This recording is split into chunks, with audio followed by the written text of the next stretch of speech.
Welcome back, everyone. Well, a mainly quiet but very hot day across Acadiana, although we are starting to see a few isolated storms on the radar this evening.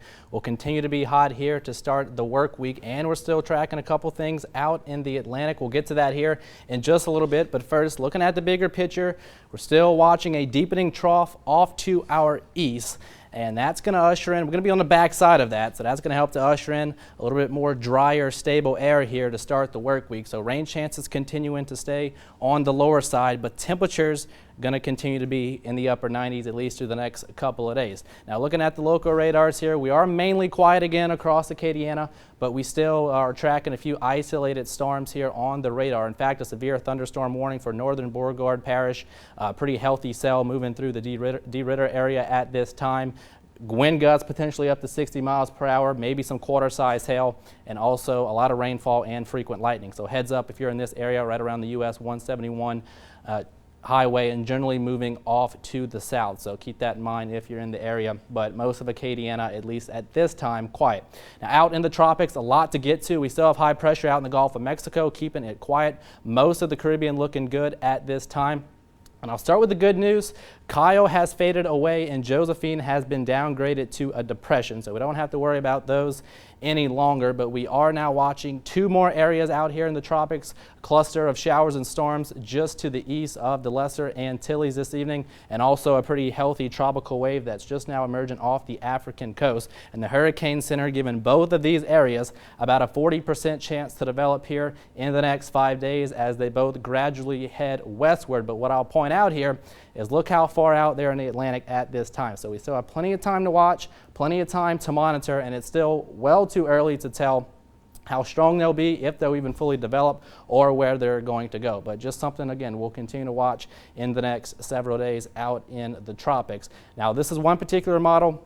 The Euro model helped to potentially give us an idea what could go down in the next several days, and we'll put it into motion here. And you can see it takes the first area of interest, potentially over the Yucatan as a weaker system into potentially the Gulf of Mexico, but not necessarily a very organized system.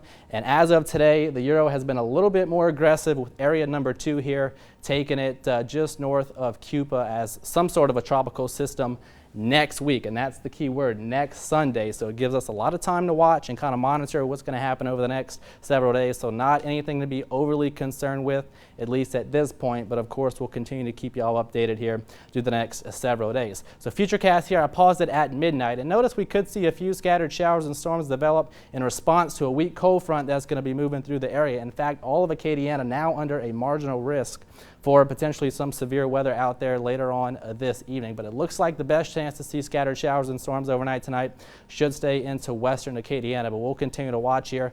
And then most of that looks to clear out waking up tomorrow morning. And then through the course of the afternoon, I think we stay pretty dry out there. Rain chances at 10% or less. And again, another hot one, high temperatures in the upper 90s, and then pretty similar story heading into Tuesday. We'll start out on the quiet side and then lots of sunshine heading through the afternoon, but again, those high temperatures back into the upper 90s. So overnight tonight, again, we'll keep about a 20, perhaps 30% chance for isolated storm activity, some of which could be on the stronger side, mainly for western Acadiana, lows back into the mid-70s.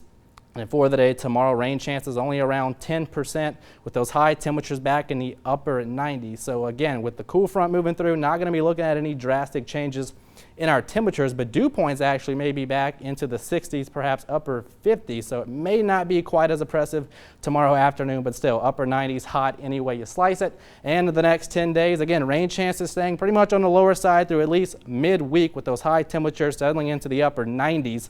And then we'll likely see a little bit more moisture try to return to the area later on next week and into next weekend with high temperatures settling back into the lower 90s. And of course, we'll continue to monitor the tropics. Kendria?